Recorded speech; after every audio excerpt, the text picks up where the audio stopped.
حکیم اردو البم کے معزز سامعین السلام علیکم۔ ابو سفیان کی بیوی ہند ایسی عورت تھی جس کے متعلق یہ سوچا بھی نہیں جا سکتا تھا کہ اسلام قبول کر لے گی۔ رسول کریم صلی اللہ علیہ وسلم نے اس کے قتل کا حکم دے رکھا تھا اور وہ روپوش تھی۔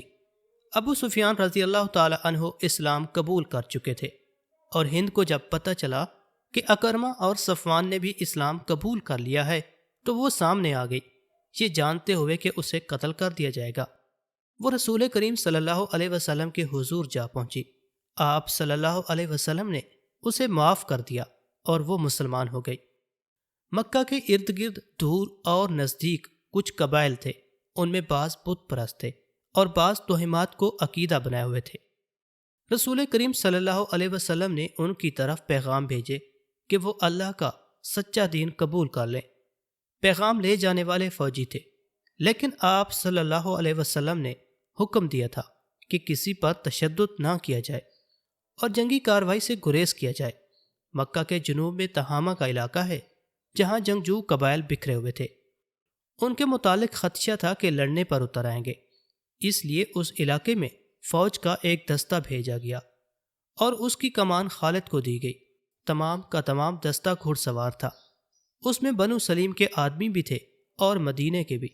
خالد کو مکہ سے تقریباً 50 میل دور ملمیم کے مقام تک جانا تھا۔ خالد اپنے سوار دستے کے ساتھ روانہ ہو گئے۔ ان کی منزل 50 میل دور تھی۔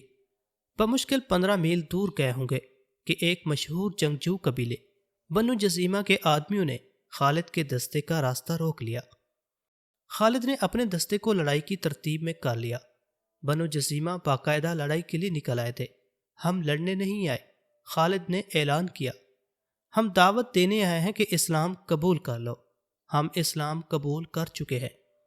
بنو جزیمہ کی طرف سے ایک جواب آیا، ہم نمازیں پڑھتے ہیں، ہم دھوکہ کھانے نہیں آئے۔ خالد نے بلند آواز سے کہا، اگر تم مسلمان ہو چکے ہو تو تلواریں اور برچیاں پھینک دو۔ خبردار بنو جزیمہ۔ بنو جزیمہ کی طرف سے کسی نے للکار کر کہا، اسے میں جانتا ہوں، یہ مکہ کے الولید کا بیٹا خالد ہے، اس پر اعتبار نہ کرنا، ہتھیار ڈال دو گے تو یہ ہم سب کو قتل کرا دے گا، ہتھیار نہ ڈالنا۔ خدا کی قسم مجھے رسول اللہ صلی اللہ علیہ وسلم کا حکم نہ ملا ہوتا کہ جنگ نہ کرنا تو میں دیکھتا کہ تم ہتھیار ڈالتے ہو یا نہیں۔ خالد نے کہا، ہم دوست بن کر آئے ہیں، ہم تم پر اللہ کا دین زبردستی ٹھونسنے نہیں آئے، ہمیں دوست سمجھو اور ہمارے ساتھ آ جاؤ۔ اہل قریش کی کیا خبر ہے؟ بنو جزیمہ کی طرف سے ایک آواز آئی، مکہ چل کر دیکھ لو۔ خالد نے کہا، ابو سفیان، اکرمہ اور صفوان اسلام قبول کر چکے ہیں۔ بنو جزیمہ نے ہتھیار ڈال دیے۔ خالد گھوڑے سے اتر کر آگے بڑھے اور بنو جزیمہ کے سردار سے گلے ملے۔ پورے قبیلے نے اسلام قبول کر لیا۔ مسلمانوں کو مکہ کی ایک مرکز کی حیثیت سے مل گیا۔ یہ سورج کی مانند تھا جس کی کرنیں دور دور تک پھیلنے لگی، لیکن اسلام کی دشمن قوتیں یکجا ہو رہی تھی۔ طائف ایک مقام ہے جو مکہ معظمہ سے چند میل دور ہے۔ جنوری 630 عیسوی شوال 8 ہجری کی ایک رات وہاں ایک جشن کا سماں تھا۔ فضا شراب کی بو سے بوجھل اور رات مخمور تھی۔ رقص کے لیے طائف کے ارد گرد کے علاقے کی چنی ہوئی ناچنے والیاں آئی ہوئی تھی۔ ان کے رقص اور حسن نے مہمانوں کو مدہوش کر دیا تھا۔ مہمان مکہ کے شمال مشرقی علاقے کے مشہور جنگجو قبیلے حوازن کے سرکردہ افراد تھے۔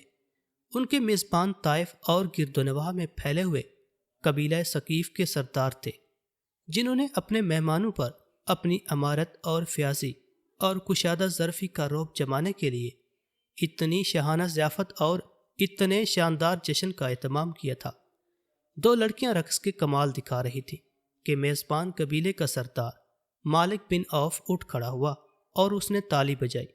ساز خاموش ہو گئے، ناچنے والی بت بن گئی اور ان کی نظریں مالک بن عوف پر جم گئی۔ مہمانوں پر سناٹا طاری ہو گیا، ایسے لگتا تھا جیسے رات کے گزرتے لمحوں کا قافلہ رک گیا ہو۔ ہر کوئی مالک بن عوف کی طرف دیکھ رہا تھا۔ مالک بن عوف کی عمر 30 سال تھی۔ رقص اور مینوشی کی محفلوں میں وہ عیاش شہزادہ تھا، لیکن میدان جنگ میں وہ آگ کا بگولا تھا۔ وہ صرف تیغ زنی، تیر اندازی اور گھڑ سواری میں ہی مہارت نہیں رکھتا تھا، بلکہ وہ فن حرب و ضرب کا بھی ماہر تھا۔ انہی اوصاف کی بدولت وہ قبیلے کا سالار تھا۔ جنگ کے معاملے میں وہ انتہا پسند تھا، یوں لگتا تھا جیسے ٹھنڈے دل سے سوچنا اسے آتا ہی نہیں۔ اس کی جنگی چالیں اس کے دشمن کے لیے بڑی خطرناک ہوتی تھیں۔ قبیلہ قریش میں جو حیثیت کبھی خالد بن ولید کو حاصل تھی، ویسا ہی دبدبہ مالک بن عوف کا اپنے قبیلے پر تھا۔ ہم نے بہت کھا لیا ہے، مالک بن عوف نے رقص رکوا کر میزبانوں اور مہمانوں سے خطاب کیا۔ ہم شراب کے مٹکے خالی کر چکے ہیں، ہم تھرکتی ہوئی جوانیوں سے لطف اندوز ہو چکے ہیں۔ کیا ہمارے مہمانوں نے یہ نہیں سوچا کہ اس ضیافت اور جشن کی تقریب کیا ہے؟ میں نے تمہیں کوئی خوشی منانے کے لیے اکٹھا نہیں کیا۔ اے اہل حوازن، میں نے تمہاری خیرت کو جگانے کے لیے تمہیں اپنے ہاں بلایا ہے۔ حوازن کی خیرت سوئی کب تھی مالک بن عوف؟ قبیلہ حوازن کے ایک سردار نے کہا، بتا ہماری خیرت کو کس نے للکارا ہے؟ مسلمانوں نے۔ مالک بن عوف نے کہا، محمد صلی اللہ علیہ وسلم نے۔ کیا تم محمد صلی اللہ علیہ وسلم کو نہیں جانتے؟ کیا تم بھول گئے ہو اس محمد صلی اللہ علیہ وسلم کو جو اپنے چند ایک ساتھیوں کے ساتھ مکہ سے بھاگ کر یثرب یعنی مدینے چلا گیا تھا؟ جانتے ہیں، 2-3 آوازیں اٹھی، اچھی طرح جانتے ہیں۔ وہ اپنے آپ کو خدا کا نبی کہتا ہے، ہم اسے نبی نہیں مانتے۔ ایک اور آواز اٹھی، کوئی نبی ہوتا تو ہم میں سے ہوتا، جو اہل ثقیف ہیں، حوازن کے قبیلے سے ہوتا۔ وہ نبی ہے یا نہیں؟ مالک بن عوف نے کہا، میں تمہیں یہ بتانا چاہتا ہوں کہ جس مکہ سے محمد صلی اللہ علیہ وسلم بھاگے تھے، اس مکہ کا اب وہ حاکم ہے۔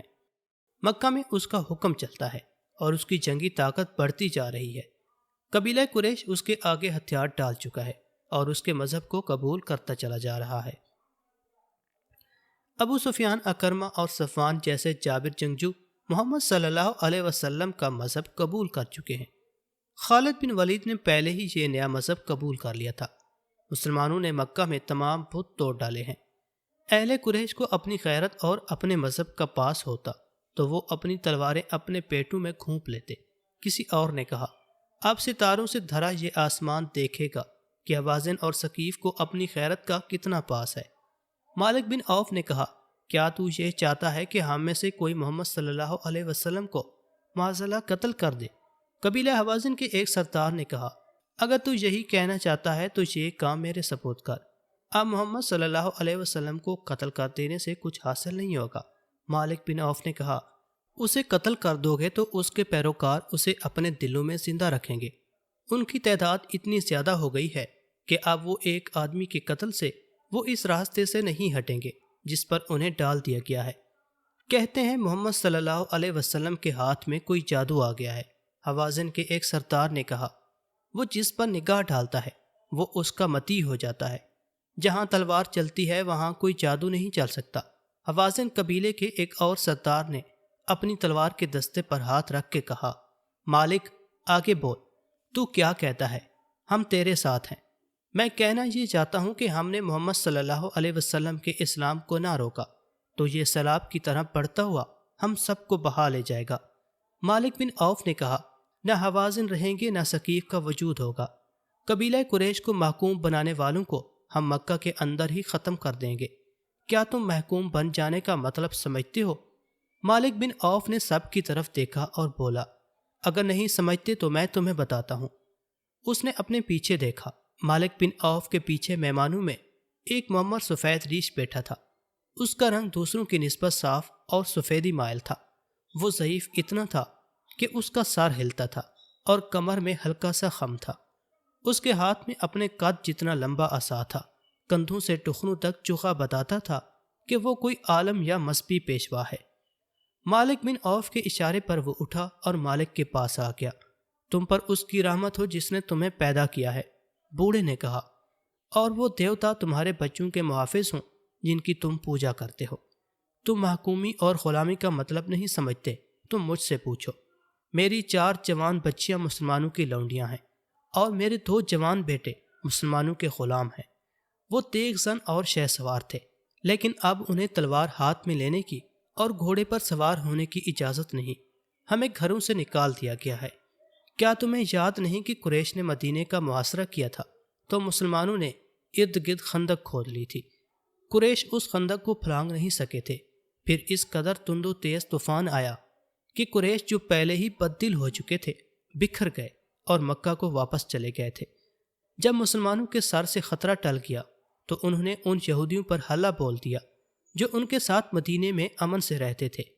ان یہودیوں کو انہوں نے قتل کر دیا اور ان کی عورتوں کو اور ان کے بچوں کو آپس میں بانٹ کر انہیں لونڈیاں اور غلام بنا لیا گیا۔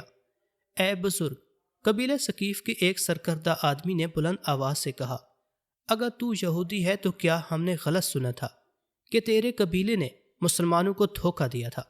تم نے جو سنا درست سنا تھا۔ بوڑھے نے کہا، ہمارا دھوکہ کامیاب نہیں ہوا تھا۔ ہم مسلمانوں کی پیٹھ میں خنجر اتارنا چاہتے تھے لیکن قریش پیٹھ دکھا گئے تھے۔ مسلمانوں کو دھوکہ دے کر کمزور کرنا ہمارا فرض تھا لیکن مسلمانوں کی تلواروں نے ہمیں کمزور کر دیا تھا۔ تو جو بنی اسرائیل سے ہے، کیا ہمیں اکسانے آیا ہے کہ ہم مسلمانوں سے تیرے قبیلے کے خون کا انتقام لیں؟ ثقیف کے قبیلے کے ایک سردار نے کہا۔ ایک اور ضعیف العمر شخص اٹھ کھڑا ہوا، اس کا نام طرید بن السما تھا۔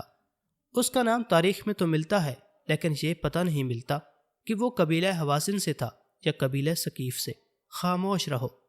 طرید بن السما نے گرج کر کہا، ہم بنی اسرائیل کے خون کا انتقام نہیں لیں گے۔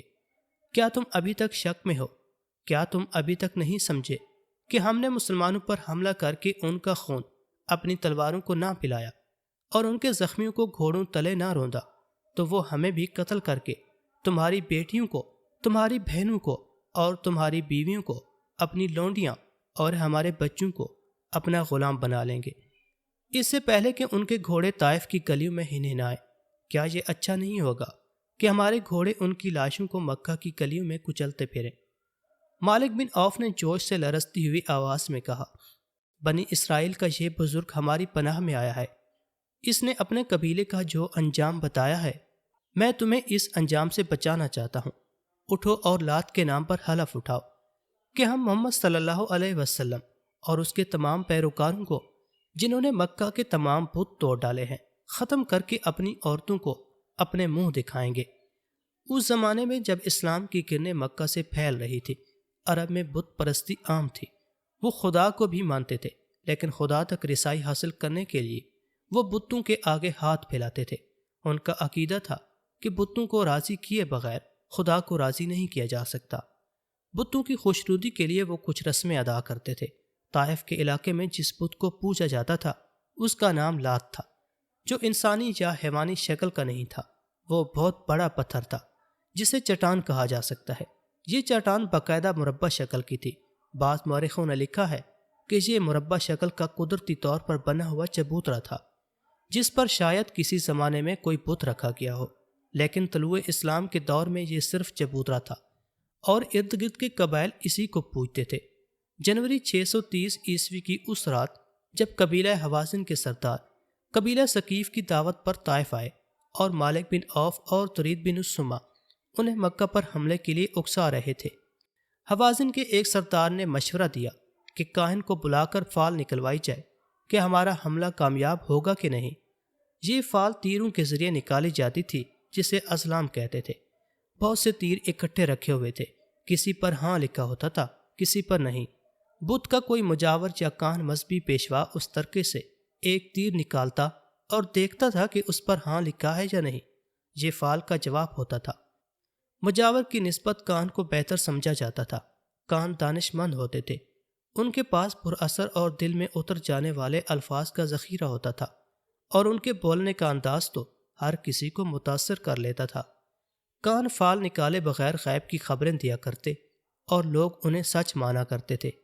اگلی صبح حوازن اور ثقیف کے سردار ایک کاہن کے سامنے بیٹھے ہوئے تھے۔ ان میں سے کسی نے اپنی بات بھی نہیں کی تھی کہ کاہن بول پڑا، اگر میں غیب کی خبر دے سکتا ہوں اور آنے والے وقت میں بھی جھانک کر بتا سکتا ہوں کہ کیسا ہوگا اور کیا ہوگا، تو کیا میں یہ نہیں بتا سکوں گا کہ تمہارے دلوں میں کیا ہے؟ اس نے کہا، تم اپنی زبانوں کو ساکن رکھو اور میری زبان سے سنو کہ تم کیا کہنے آئے ہو۔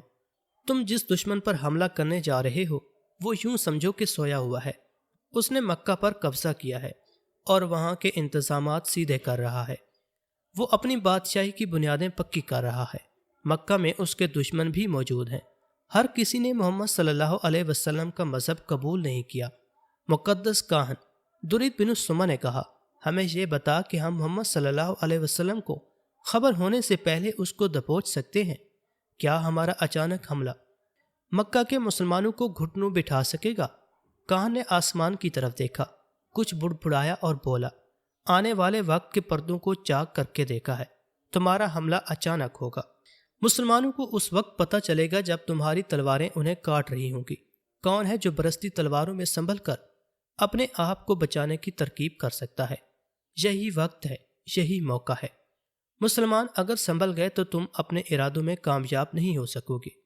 پھر مسلمان تمہارے گھروں تک تمہارا پیچھا کریں گے اور تمہارے خزانوں کو اور تمہاری عورتوں کو تمہاری لاشوں کے اوپر سے گزار کر اپنے ساتھ لے جائیں گے۔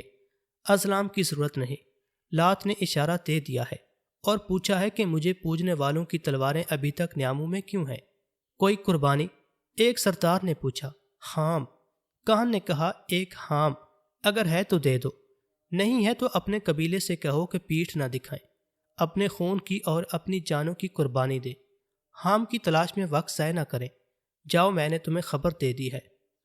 مکہ میں مسلمان دوسرے کاموں میں مصروف ہیں، وہ لڑنے کے لیے تیار نہیں، یہ وقت پھر نہیں آئے گا۔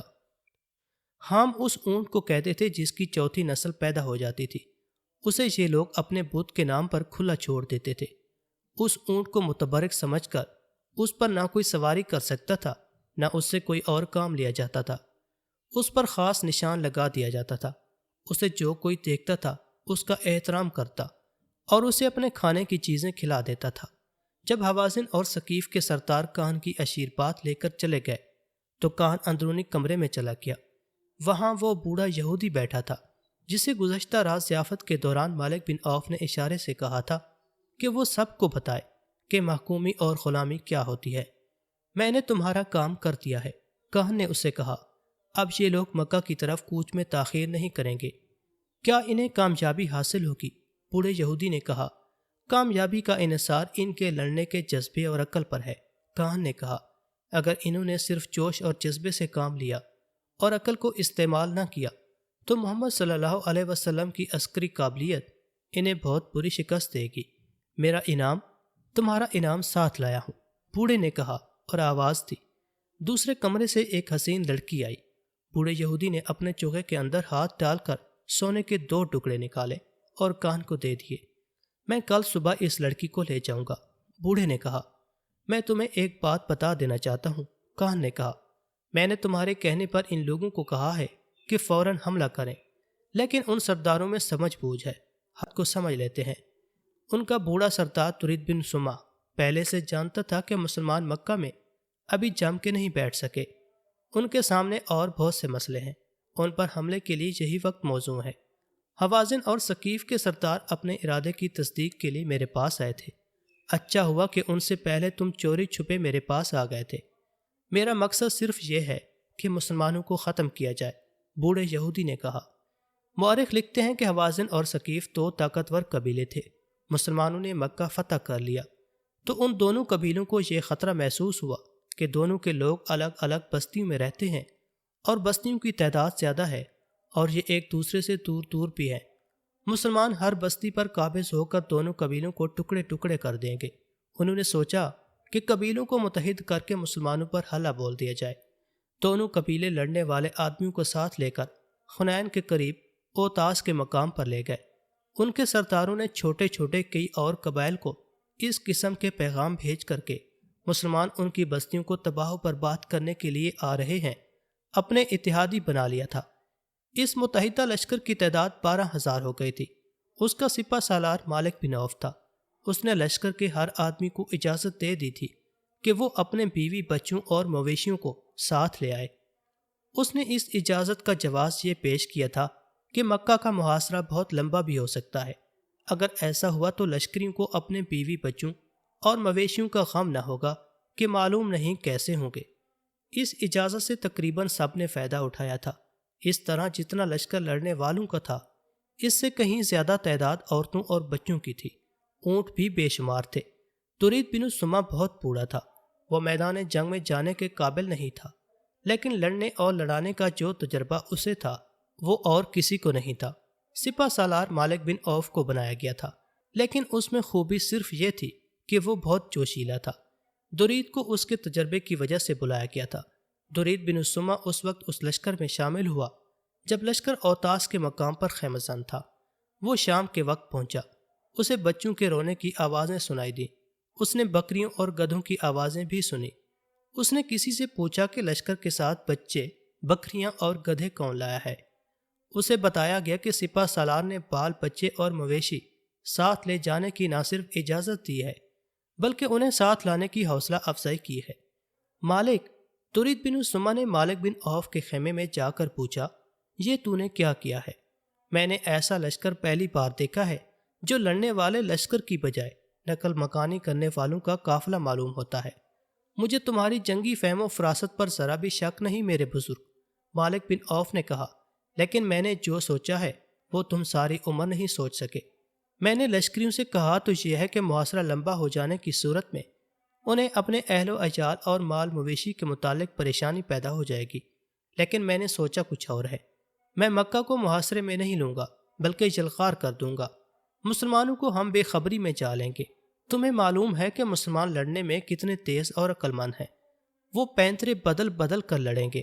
ہو سکتا ہے ہمارے آدمی ان کی بے جگری کے آگے نہ ٹھہر سکیں۔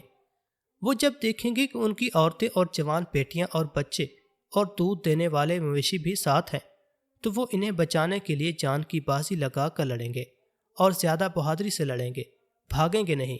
تجربہ عمر سے حاصل ہوتا ہے مالک، درید نے کہا۔ تیرے پاس جذبہ ہے، غیرت ہے، جرأت ہے، لیکن عقل تیری ابھی خام ہے۔ لڑائی میں ان لوگوں کا دھیان آگے نہیں پیچھے ہوگا۔ یہ یہی دیکھتے رہیں گے کہ دشمن پہلو سے یا عقب سے ان کے بال بچوں تک تو نہیں آ گیا۔ دشمن جب ان پر جوابی حملہ کرے گا تو یہ تیزی سے اپنے بیوی بچوں تک پہنچیں گے کہ یہ دشمن سے محفوظ رہیں۔ تو بہت بڑی کمزوری اپنے ساتھ لے آیا ہے۔ محمد صلی اللہ علیہ وسلم کی جنگی قیادت کو تو نہیں جانتا، میں جانتا ہوں۔ اس کے پاس ایک سے بڑھ کر ایک قابل سالار ہے۔ وہ تیری اس کمزور رگ پر وار کریں گے۔ وہ کوشش کریں گے کہ تیرے لشکر کی عورتوں اور بچوں کو یرغمال میں لے لیں۔ انہیں دور پیچھے رہنے دو اور مکہ کو کوچ کرو۔ احترام کے قابل بزرگ، مالک بن عوف نے کہا، تم بہت پرانی باتیں کر رہے ہو۔ تم نے محسوس نہیں کیا کہ اتنی لمبی عمر نے تمہیں تجربوں سے تو مالا مال کر دیا ہے، لیکن عمر نے تمہاری عقل کمزور کر دی ہے۔ اگر میں سپہ سالار ہوں تو میرا حکم چلے گا۔ میں جہاں ضرورت سمجھوں گا تم سے مشورہ لے لوں گا۔ مورخوں نے لکھا ہے کہ درید بن السمہ یہ سوچ کر چپ ہو گیا کہ یہ موقع آپس میں الجھنے کا نہیں تھا۔ تم لشکر سے کچھ اور کہنا چاہتے ہو تو کہہ دو، مالک بن عوف نے کہا۔ جو کام مجھے کرنا ہے وہ تمہیں بتائے بغیر کروں گا۔ درید نے کہا، مجھ میں لڑنے کی طاقت نہیں رہی، لڑا سکتا ہوں۔ اس نے اپنے خیمے میں جا کر قبیلے کے سرداروں کو بلایا اور اتنا ہی کہا، جب حملہ کرو گے تو تمہارا اتحاد نہ ٹوٹے۔ تمام لشکر سے کہہ دو کہ حملے سے پہلے تلواروں کی نیامیں توڑ کر پھینک دے۔ عربوں میں یہ رسم تھی کہ لڑائی میں جب کوئی اپنی نیام توڑ دیتا تھا تو اس کا مطلب یہ ہوتا تھا کہ یہ شخص لڑتا ہوا جان دے دے گا، پیچھے نہیں ہٹے گا اور شکست نہیں کھائے گا۔ نیام توڑنے کو وہ فتح یا موت کا اعلان سمجھتے تھے۔ یہ دوسرا موقع تھا کہ اتنے زیادہ قبیلوں کی متحدہ فوج مسلمانوں کو تہس نہس کرنے آ رہی تھی۔ اس سے پہلے جنگ خندق میں اتنے زیادہ قبیلے مسلمانوں کے خلاف متحد ہوئے تھے۔ اب مالک بن عوف اس امید پر متحدہ فوج کو لے کر جا رہا تھا کہ وہ مکہ پر اچانک ٹوٹ پڑے گا۔ اس لشکر کو اب اوتاس سے مکہ کو کوچ کرنا تھا اور اس کوچ کی رفتار بہت تیز رکھنی تھی۔ اوتاس میں لشکر کا قیام اس لیے زیادہ ہو گیا تھا کہ دوسرے قبیلوں کو وہاں اکٹھا ہونا تھا۔